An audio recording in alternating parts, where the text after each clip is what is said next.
इसके बाद वो जल्दी जल्दी अपने मास्टर और साथी स्टूडेंट्स के लिए खाना पकाने लगा और जैसे ही खाना तैयार हुआ तो उसने सबको आवाज दी। खाना मेज पर पहुंचते ही उसके साथियों ने मस्ती करते हुए उस पर झपट्टा मारा और आपस में लड़ने लगे। इन स्टूडेंट्स की पावर का हिसाब लगाने के लिए इतना ही काफी था कि उनमें से एक ने खाने को हवा में ही रोक दिया। थोड़ी देर बाद मास्टर की पत्नी सुरु आई और उसने हमला करके उसे जमीन पर गिरा दिया। फिर जब मास्टर की एंट्री हुई तो सभी एकदम डिसिप्लिन में शांति से बैठ गए। स्टूडेंट्स को अब सिर्फ नॉर्मल चावल खाने पड़े क्योंकि ली के तैयार किए हुए खाने को तो वो बर्बाद कर चुके थे। अचानक से मास्टर ने ली से पूछा कि भाई खाना तो ठीक है, तेरी ट्रेनिंग कैसी चल रही है।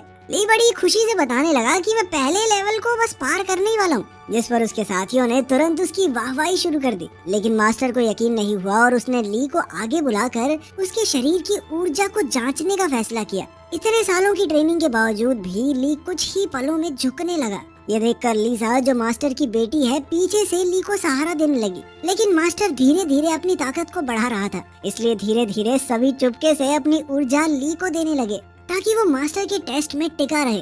लेकिन मास्टर को उनकी ये चाल समझ आ गई और उन्होंने एक ही झटके में सबको हवा में उछाल दिया। इसके बाद उन्होंने ली को पहला लेवल क्लियर करने में नाकामयाब बताया। इसके बाद हम देखते हैं कि लीसा चुपके से उसकी ट्रेनिंग में मदद करती थी। उन्हें छुप छुपा कर करना पड़ता था क्योंकि किंग यंग स्कूल में किसी दूसरे मास्टर से सीखना अलाउड ही नहीं था। इस नियम को तोड़ने पर या तो उन्हें निकाला जा सकता है या फिर 10 साल के लिए एक दीवार की तरफ बैठ के मेडिटेशन करो। खैर, ली इस बार लेवल 1 की ट्रेनिंग पूरी करने ही वाला था कि तभी अचानक उसके गले में पहने हुए लॉकेट में से रोशनी निकलने लगी और अचानक से वो नीचे गिर पड़ा। लीसा ने बताया कि उसे ऐसा महसूस हुआ जैसे ली के शरीर के अंदर दो ताकतें आपस में लड़ रही हों, पर दोनों ने ही इस बात पर ज्यादा न सोचते हुए आगे बढ़ने का फैसला किया। ली ने बताया कि 10 साल पहले उसके माँ बाप को डीमन किंग ने मार डाला था। उस हमले में उनका पूरा गांव तबाह हो गया, जिस पर लीसा ने सोचा कि अगर वो उसे उसी जगह पर ले जाए